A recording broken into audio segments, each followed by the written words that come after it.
Welcome to SkillStation 4. Now that we have a form with proper validations, we're ready to enhance our stream. Today, we will configure three things. One, we will use an employee number entered on a form to link it to the correct employee record that's present in a smart object.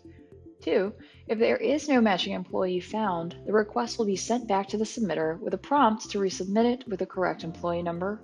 And three, we're going to route the request to the employee's manager for approval. So go to your Streams Management dashboard.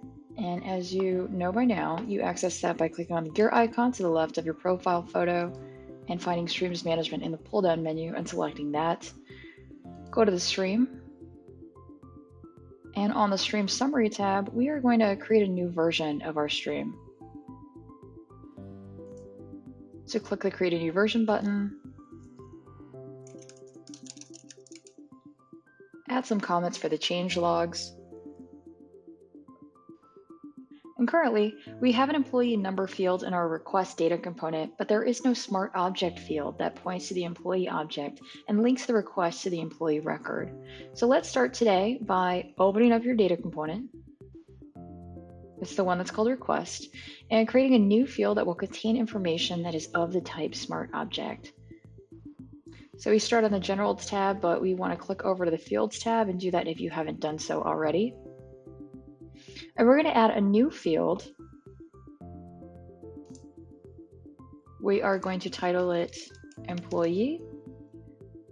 For use, the name auto-populates, and in the Type pull-down menu, we are going to select Smart Object. And it is of the type Employees.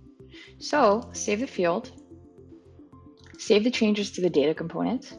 Next, we are going to rearrange our stream.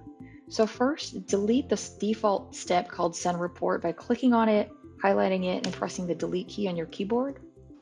We are going to drag the end and the start steps to reorganize the stream so that it flows vertically like a workflow.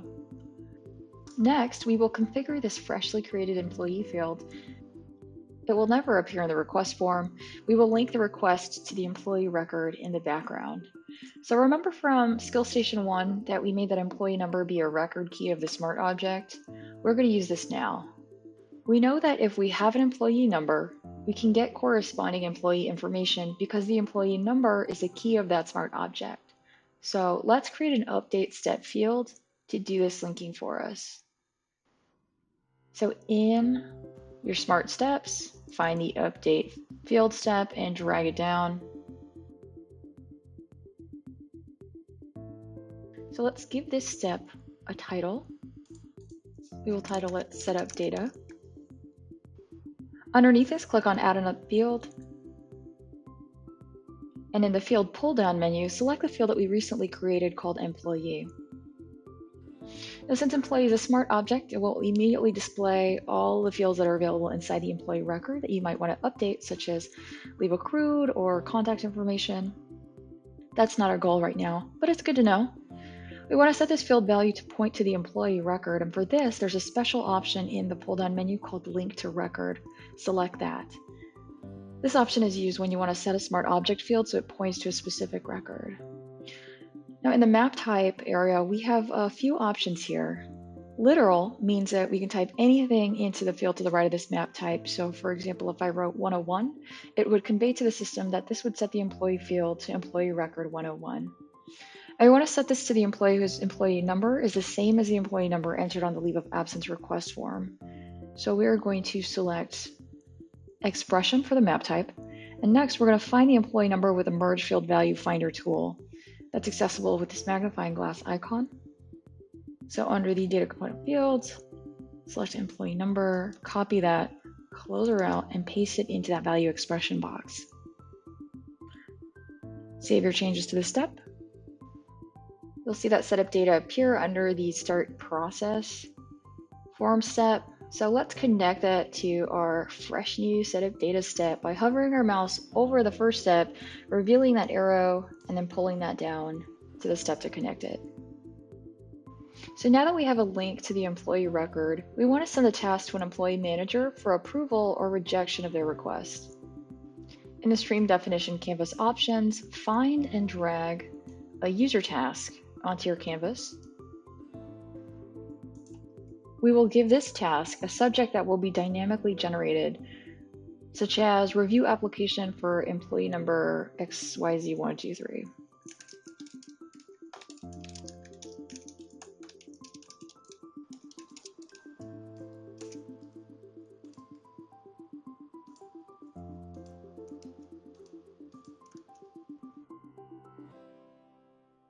So underneath this, you'll see that the system has pre-selected the form to show record details to task assignee. And underneath that, the optional form that the assignee would be required to fill out to complete this task, that one's blank. And since the manager would only need to approve or reject the request, they're not going to need to complete a form. We'll learn more about that at the next skill station. So leave that one blank. And the when will this task be due after creation field, make it due in the days specified here. And to the right of that, we will enter a number to tell Pultstream how many days we're going to give them. We are going to give them 5 days. So next, we're going to move to the Assignments tab to determine who owns the task. Clearly, we want to send the task to the employee's manager. When we created the Employee Smart Object, we entered that manager's email address. So on this tab, we will assign the task to the email address present in that employee record field. So select that in the Assign To pull-down menu. To the right of this, click on the pull-down menu to reveal all the fields that are of the type email address, as well as the Smart Object fields. We're interested in the manager email address field that's present in the Employee Smart Object, so choose the Employee field. And when you do this, the system immediately makes all the fields available in the Employee Smart Object available in that pull-down menu underneath that. So from here, we want to select Manager Email. This tells the system to assign the task to the email address present in the manager email field in the corresponding employee record. Next, we will provide the outcome options that will be available to the manager. In our use case, we are going to give it 2 options, approve or reject. So underneath the assignment options in the action buttons available to task assignees pull-down menu, choose approve, reject to accomplish this, and save your changes to the task. Back in your stream definition canvas, you'll see our user step, freshly configured. Let's connect it to the other steps. Hover your mouse over the step to reveal the connector line creator arrow, and then drag that down from step to step to connect them. So next, we need to find out if the manager approved or rejected the request. If they approved it, we want to send the person who requested leave an email to notify them. If they rejected it, we want to give the requester an opportunity to fix the request. To do this, let's drag a decision step onto the canvas, and this step is in your gateways options. Find the decision gateway and drag it down onto the canvas. And we are going to title this decision matrix, Decide on Manager Action. So tell the system that you want to use the previous task outcome to make this decision by checking on the radio button by the words Use Previous Task Outcome. And under that, in the User Task pull-down menu, select the Review Application for Employee Number step that we just created, and then save your changes to this decision step. Back on your stream definition canvas, let's connect the Review Application step to the decision step.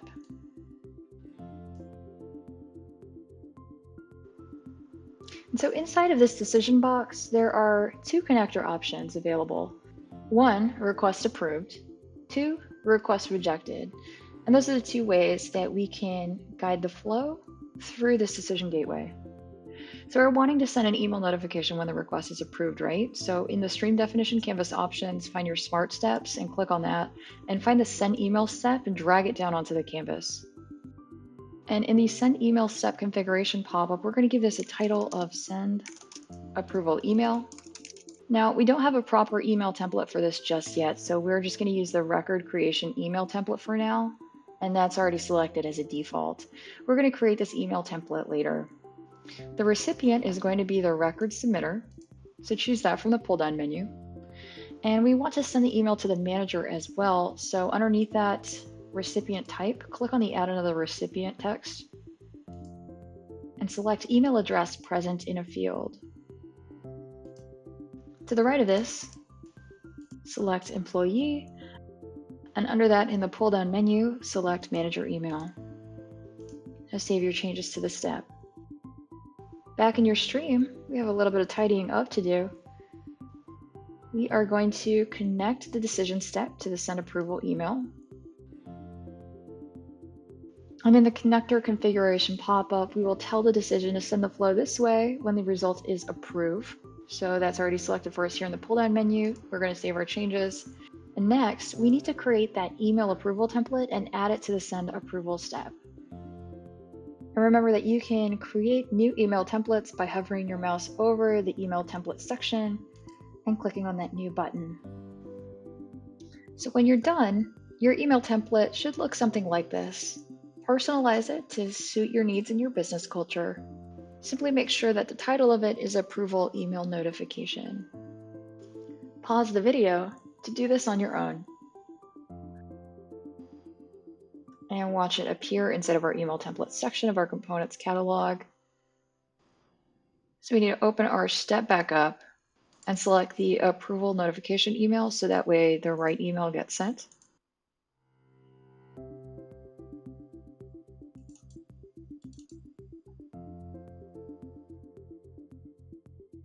Save our changes.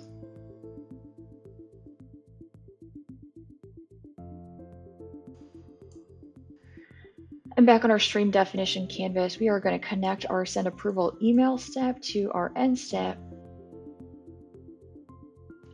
So next, we will configure a user task step that gives the person requesting leave a chance to fix the request when the supervisor rejects it.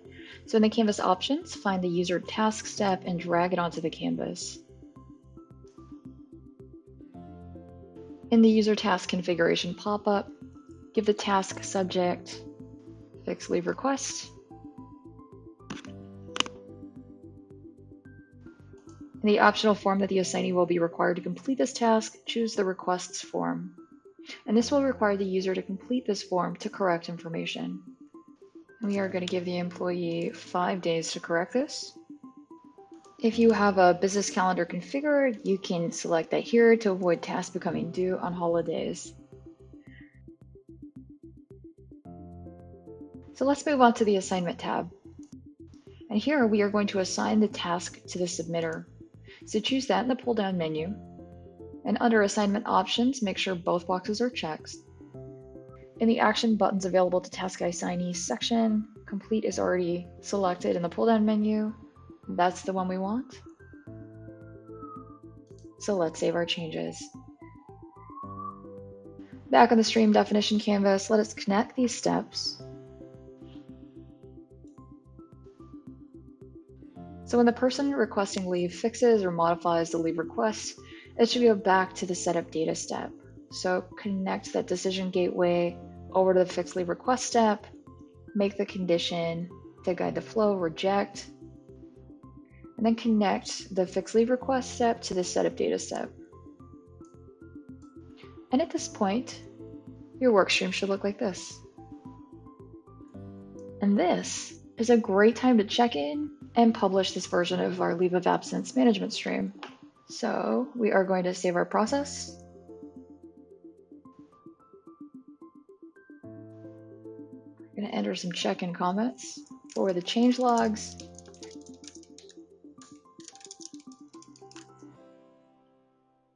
And next we click the publish button.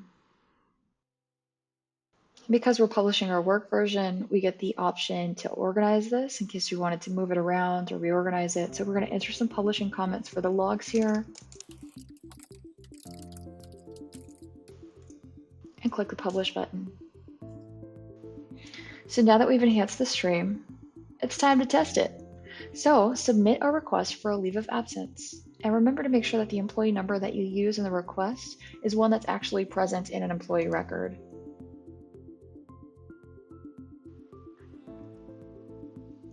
The manager that you specified will receive an email after the request form is submitted.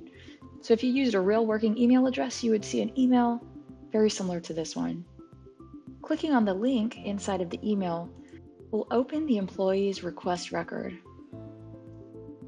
Now in the landing page that populates, you will see action buttons on the top of the screen, and the manager can either approve or reject the request. And thus concludes our visit to this skill station. At the next skill station, we will learn how to dynamically determine due dates and escalate approval requests to a higher level supervisor.